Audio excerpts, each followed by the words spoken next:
ভাই সব নেতারা প্রথমে মঞ্চ উঠা মাইক একটা সামনে নিয়া পয়লা একটা সালাম দিয়া ভাষণ শুরু করে। এরপরে জনগণের লগে বেইমানি করার পথ বানাইয়া ভাষণ শেষ করে। তাই আমি সালাম কালাম দিলাম না।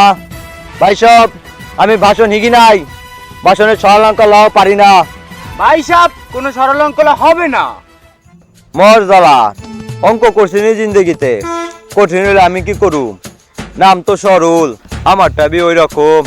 কইতে চাই না মানুষের লগে কি কি করছি, কিভাবে করছি, কেমন দরদ দেখায় ওইসব রাজনীতির নেতারা বলে। আমার কথা একটাই, সমাজ থেকে সন্ত্রাস মুক্ত, চাঁদাবাজি এর লাগে একটা সন্ত্রাস মুক্ত কমিটি গঠন করছি। আমার কমিটির কাম হইল সমাজে যারা ছিনতাই করে, জবরদখল করে, চাঁদাবাজি করে, সন্ত্রাসী করে, নারী ধর্ষণ করে, এদের বিরুদ্ধে আমার সংগ্রাম। কি ভাই সব ঠিক আছে তো? তাইলে আমার চেয়ারম্যান হইতে অ্যাকসেপ্ট করে নিলেন? ওইটা অ্যাকসেপ্টেড না ভাই, অ্যাকসেপ্ট। মাইনা নিলে আর কোনো কথা নাই। তাইলে যার যার বাড়িতে যাইয়া চিতে ঘুমাই থাকেন। আমি কথা দিতাছি আর কোনো হালারে সন্ত্রাসী চাঁদাবাজি করতে দিব না।